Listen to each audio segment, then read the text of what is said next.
Bem-vindos ao curso sobre a regra de São Bento. Hoje, num dia muito especial para mim, que é o dia de São Bento, eu quero presentear vocês com um curso sobre a regra de São Bento. Então, nesse curso, a gente vai conhecer um pouquinho da regra e da espiritualidade de São Bento. Então, para quem não me conhece, eu sou Alessandro Sima, eu sou ex-monge beneditino.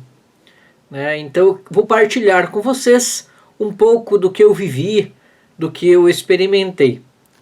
Espero que todos gostem e façam um bom proveito, visto que a regra de São Bento, ela não só pode ser aplicada para a vida de monges, mas também para a vida nossa, de cada um. Lembrando que monge é aquele que se faz um com Deus. E todos nós somos chamados a ser um com Deus, a ser um monge, a ser um cristão.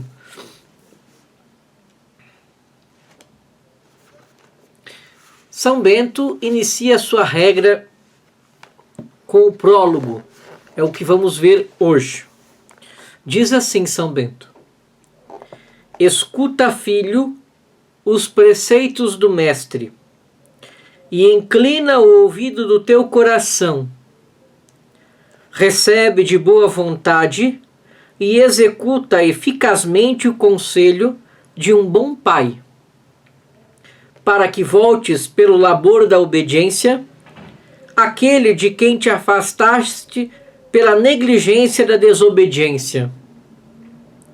A ti, pois, se dirige agora a minha palavra, quem quer que sejas, que, renunciando às próprias vontades, impunhas as gloriosas e poderosíssimas armas da obediência para militar sobre o Cristo Senhor, verdadeiro Rei.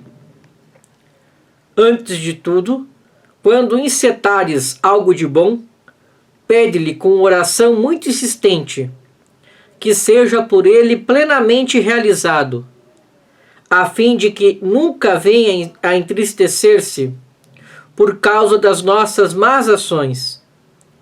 Aquele que já se dignou contar-nos no número dos seus filhos, assim, pois, devemos obedecer-lhe em todo o tempo, usando de seus dons a nós concedidos, para que não só não venha jamais como pai irado a deserdar seus filhos, nem tenha também qual Senhor temível, irritado com nossas más ações, de entregar-nos à pena eterna como péssimos servos que não quiseram segui-lo para a glória. Levantemo-nos então finalmente, pois a Escritura nos desperta dizendo: já é hora de nos levantarmos do sono, e com os olhos abertos para a luz deífica, ouçamos, ouvidos atentos, o que nos adverte a voz divina que clama todos os dias. Hoje, se ouvirdes a sua voz, não permitais que se endureçam vossos corações. E de novo, quem tem ouvidos para ouvir, ouça o que o Espírito diz às igrejas. E o que diz? Correi enquanto tiverdes a luz da vida, para que as trevas da morte não vos envolvam. E procurando o Senhor o seu operário na multidão do povo, ao qual clama estas coisas, diz ainda: qual é o homem que quer a vida e deseja ver dias felizes?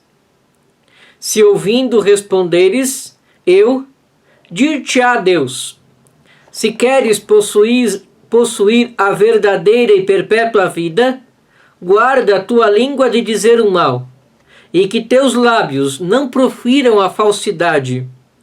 Afasta-te do mal e faze o bem. Procura a paz e segue-a. E quando tiveres feito isso, estarão meus olhos sobre ti, e meus ouvidos junto às tuas preces. Antes que me invoques, dir-te-ei: eis-me aqui. Que há de mais doce para nós, caríssimos irmãos, do que essa voz do Senhor a convidar-nos? Eis que pela sua piedade nos mostra o Senhor o caminho da vida.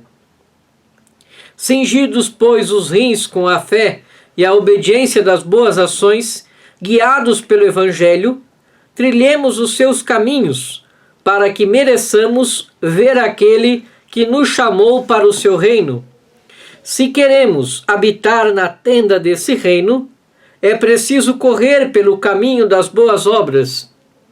De outra forma, nunca se há de chegar lá. Mas, com o profeta, interroguemos o Senhor, dizendo-lhe: Senhor, quem habitará na vossa tenda e descansará na vossa montanha santa?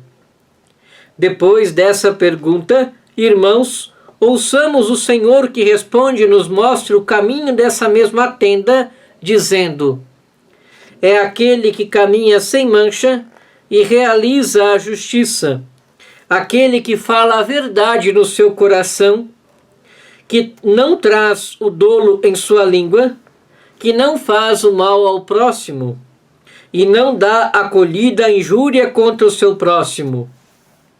É aquele que, quando o maligno, o diabo, tenta persuadi-lo de alguma coisa, repelindo-o das vistas do seu coração, a ele e suas sugestões reduz-o a nada, agarra os seus pensamentos ainda ao nascer e quebra-os de encontro ao Cristo. São aqueles que, temendo o Senhor, não se tornam orgulhosos por causa de sua boa observância, mas julgando que mesmo as coisas boas não podem ser obra sua, mas foram feitas pelo Senhor, glorificam aquele que neles opera, dizendo com o profeta: Não a nós, Senhor, não a nós, mas ao vosso nome dai glória. Como, aliás, o apóstolo Paulo não atribuía a si próprio coisa alguma de sua pregação, quando dizia: Pela graça de Deus sou o que sou. E ainda: Quem se glorifica, que se glorifique no Senhor. Eis porque, no Evangelho, diz o Senhor: Aquele que ouve estas minhas palavras e as põe em prática, compará-lo-ei ao homem sábio, que edificou sua casa sobre a pedra. Cresceram os rios, sopraram os ventos e investiram contra a casa, e ela não ruiu, porque estava fundada sobre a pedra. Em conclusão, espera o Senhor todos os dias que nos empenhemos em responder com atos às suas santas exortações. Por essa razão, os dias desta vida nos são prolongados como tréguas para a emenda dos nossos vícios, conforme diz o apóstolo. Então, ignoras que a paciência de Deus te conduz à penitência? Pois diz o bom Senhor: Não quero a morte do pecador, mas sim que se converta e viva. Como, pois, irmãos, interrogássemos o Senhor a respeito de quem mora em sua tenda, ouvimos em resposta: qual a condição para lá habitar? Se cumprirmos com a obrigação do morador, seremos herdeiro do reino dos céus. Portanto, é preciso preparar nossos corações e nossos corpos para militar na santa obediência aos preceitos. E em tudo aquilo que nossa natureza tiver menores possibilidades, roguemos ao Senhor que ordene a sua graça, que nos preste auxílio. E se fugindo penas do inferno, queremos chegar à vida eterna, enquanto é tempo, e ainda estamos neste corpo, e é possível realizar todas essas coisas no decorrer desta vida de luz. Cumpre-nos correr e agir agora, de forma que nos seja proveitoso para sempre. Devemos, pois, constituir uma escola de serviço do Senhor. Nesta instituição, esperamos nada estabelecer de áspero ou de pesado.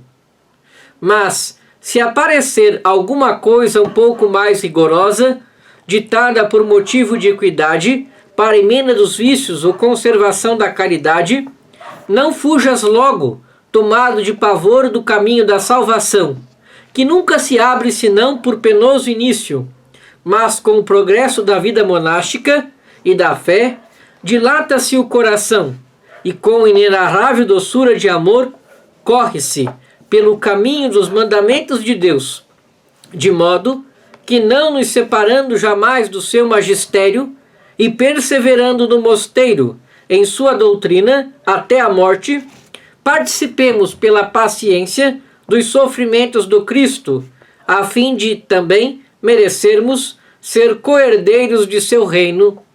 Amém. Então, a partir da aula que vem, nós vamos estudar o prólogo por partes. Espero que vocês tenham gostado. Muito obrigado pela sua atenção e até nossa próxima aula.